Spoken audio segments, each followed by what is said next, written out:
Hello लोगोफोर, welcome back to माय YouTube channel with एनादार video. स' लोगोफोर, नोंथांमोना नायगासिनो दङ बड' लेंगुवेज जिके यूट्यूब चैनल। स' नोंथांमोना फार्स्टआवनो आंनि बे चैनलाव गोदानब्ला अन्नानै चैनलखौ साबस्क्राइब, लाइक, कमेन्ट, शेयार खालामना होनो थाखाय गुरै खावलायहरनाय थाबाय। स' गासै भिउवार्स, नोंथांमोन जों दिनै सावरायगोन बड' पिच एकर्डनि गेजेरजों B.T.R आव आसाम सरकारा दारिमिन आरो साख्रि सोसननायनि हाबाफारिफोर थामहिनबा इन्डास्ट्रिज एन्ड एमप्लयमेन्ट जेनेरेशन प्रजेक्ट्स। स' आसाम सरकारा मावनो गोनां जि प्रजेक्ट, बेनि गिबि प्रजेक्ट हिसाबै दङ B.T.R थामहिनबा बड'लेण्ड टेरिटरियेल एरियाज डिस्ट्रिक्टआव आरजाथाव दारिमिनारि सोलो एबा थांखि बाहायनाय थामहिनबा इन्डास्ट्रियेल पलिसि।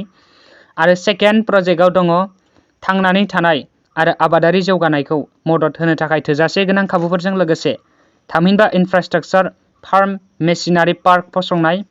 आरो थामथि जि प्रजेक्ट हिसाबै दङ अर्गेनिक हर्टिकालचारेल पार्क। आरो ब्रैथि प्रजेक्ट हिसाबै दङ माखासे थावनिफोराव एनिमेल फिड प्लान्ट्स फसंनाय।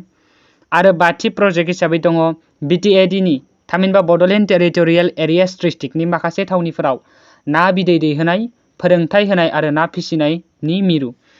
द'थि प्रजेक्ट हिसाबै दङ जारागुरियाव जिबआरि हासार थामहिनबा अर्गेनिक दिहुनथाय मिरु फसंनाय। आरो स्निथि प्रजेक्ट हिसाबै दङ माखासे मख'जाथाव थावनिफोराव इन्डिजिनियास फुड पार्क फसंनाय। आरो दाइनथि प्रजेक्ट हिसाबै दङ हेन्डिक्राफ्टि थामहिनबा आखाइनि बिथाखौ दिन्थिनो थाखाय गेदेर हाथाइ खुलिनाय। आरो गुथि थामहिनबा जोबथि प्रजेक्ट हिसाबै दङ बिर सिलाराय रुरेल रिसार्च सेन्टार गायसननाय।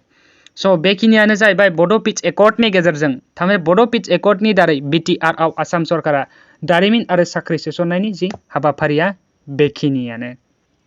थेंक्स।